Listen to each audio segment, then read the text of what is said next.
We don't make thoughts appear. They just appear. One day I noticed their appearance just wasn't personal. Noticing that really makes it simpler to acquire. As long as you think anyone or anything is responsible for your suffering, the situation is hopeless. It means that you are forever in the role of victim, that you're suffering in paradise. A thought is harmless unless we believe it. It is not our thoughts, but our attachment to our thoughts that causes suffering. Isn't it marvelous to discover that you're the one you've been waiting for?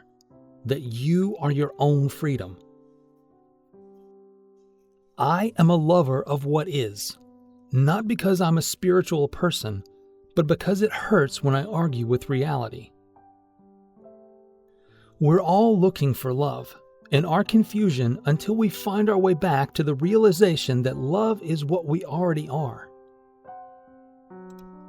Our parents, our children, our spouses, and our friends will continue to press every button we have until we realize what it is we don't want to know about ourselves.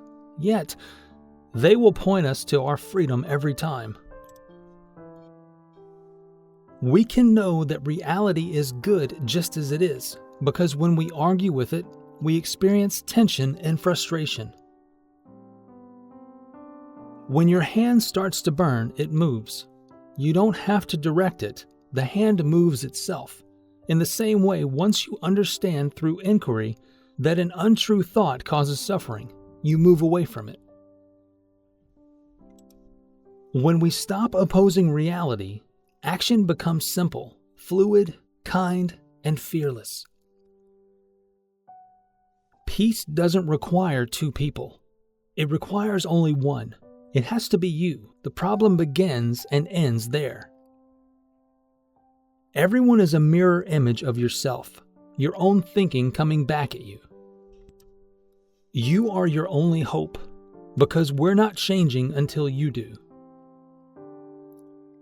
Would you argue with a raindrop? Raindrops aren't personal, and neither are thoughts.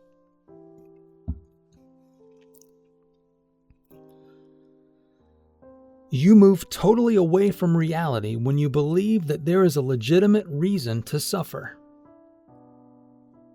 People are just like seeds waiting to sprout. We can't be pushed ahead of our own understanding. We don't attach to people or to things. We attach to uninvestigated concepts that we believe to be true in the moment. The teachers we need most are the people we're living with now. Depression, pain, and fear are gifts that say, "Sweetheart, take a look at your thinking right now. You're living in a story that isn't true for you."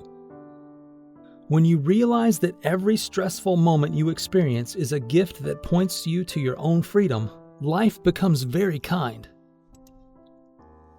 Self-realization is the sweetest thing. It shows us how we are fully responsible for ourselves, and that is where we find our freedom.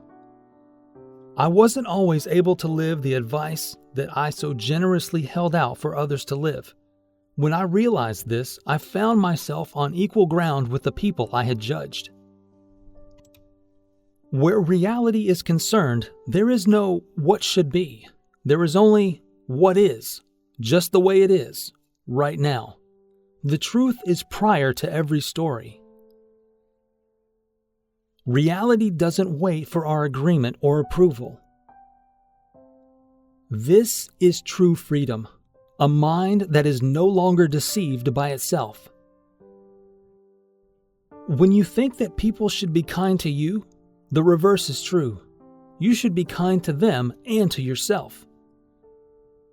The pain we feel about a past event is created in the present. Your story is your identity, and you'd do almost anything to prove that it's true. Nothing external can disturb us. We suffer only when we want things to be different from what they are. The world is your perception of it. Inside and out always match. They are reflections of each other.